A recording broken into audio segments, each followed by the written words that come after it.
بسم اللہ الرحمن الرحیم۔ سبق ہے ایمان اور اطاعت۔ ہم نے ابھی تک پڑھا اطاعت کے لیے علم و یقین کی ضرورت ہوتی ہے۔ اگر آپ نے پیچھے سے سبق نہیں سنا تو اس کی ویڈیو آپ پیچھے سے چیک کر سکتے ہیں۔ آج ہم اس سے آگے پڑھ رہے ہیں ایمان کی تعریف۔ اوپر کے بیان میں جس چیز کو ہم نے علم و یقین سے تعبیر کیا ہے اس کا نام ایمان ہے۔ ایمان کے معنی جاننے اور ماننے کے ہیں۔ ایمان کے معنی جاننے اور ماننے کے ہیں۔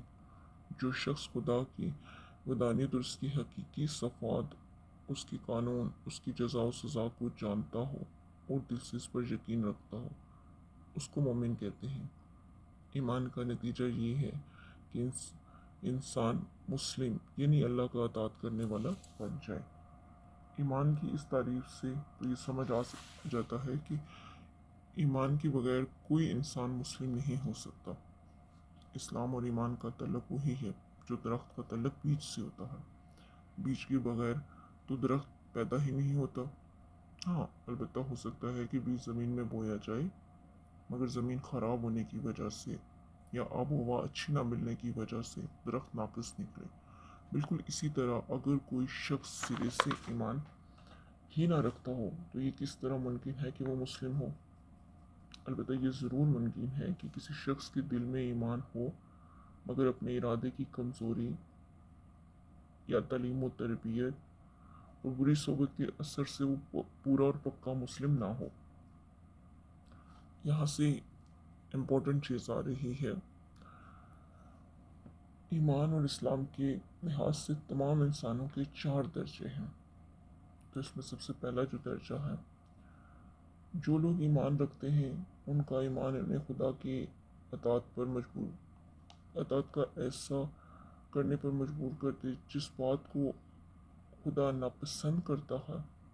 اس سے وہ اسی طرح بچتے ہیں جیسے کوئی شخص آگ کو ہاتھ میں لینے سے یا آگ کو ہاتھ لگانے سے بچتا ہے۔ جس بات کو خدا پسند کرتا ہے اس کو ایسے شوق سے کرتے ہیں جیسے کوئی شخص دولت کمانے کے لیے شوق سے کام کرتا ہے۔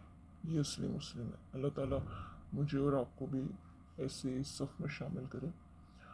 اب اس کا دوسرا درجہ ہے، جو ایمان تو رکھتے ہیں مگر ان کا ایمان اتنا طاقتور نہیں ہے کہ انہیں پوری طرح اللہ کا اطاعت کرنے والا بنا دے۔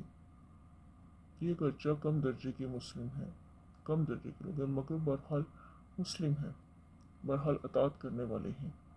اگر یہ نافرمانی کرتے ہیں تو اپنے جرم کے لحاظ سے سزا کے حقدار ہیں مگر اس حیثیت مجرم نہیں، باغی نہیں ہیں، اس لیے کہ یہ بادشاہ کو بادشاہ مانتے ہیں اور اس کے قانون کو قانون تسلیم کرتے ہیں۔ اب آگے تیسرا درجہ، وہ جو ایمان نہیں رکھتے مگر بظاہر ایسے عمل کرتے ہیں جو خدائی قانون کے مطابق نظر آتے ہیں، یہ دراصل باغی لوگ ہیں۔ ان کا ظاہری نیک عمل حقیقت میں خدا کی اطاعت کرنے والا نہیں، اس لیے ان کا کچھ اعتبار نہیں ہے۔ ان کی مثال ایسے شخص کی ہے جو بادشاہ کو بادشاہ نہیں مانتا اور اس کے قانون کو قانون تسلیم نہیں کرتا۔ یہ شخص اگر بظاہر ایسا عمل کر رہے ہیں جو قانون کے خلاف نہ ہو تو تم یہ نہیں کہہ سکتے کہ وہ بادشاہ کا فرمانبردار ہے، اطاعت کرنے والا ہے، اس کے قانون کو ماننے والا ہے۔ اس کا شمار تو بہرحال باغیوں میں ہی ہوگا۔ اب چوتھا درجہ ہے، وہ جو ایمان بھی نہیں رکھتے اور عمل کے لحاظ سے بھی بدکار ہیں۔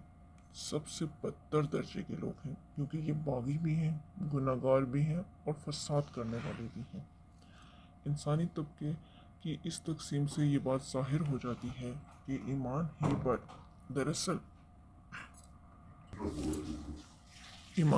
پر دراصل انسان کی کامیابی کا انحصار ہے۔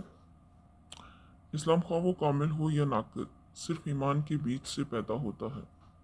جہاں ایمان نہ ہوگا وہاں ایمان کی جگہ کفر ہوگا، جس کے دوسرے معنی خدا سے بغاوت کے ہیں، خواہ وہ بدتر درجے کی بغاوت ہو یا کم تر درجے کی۔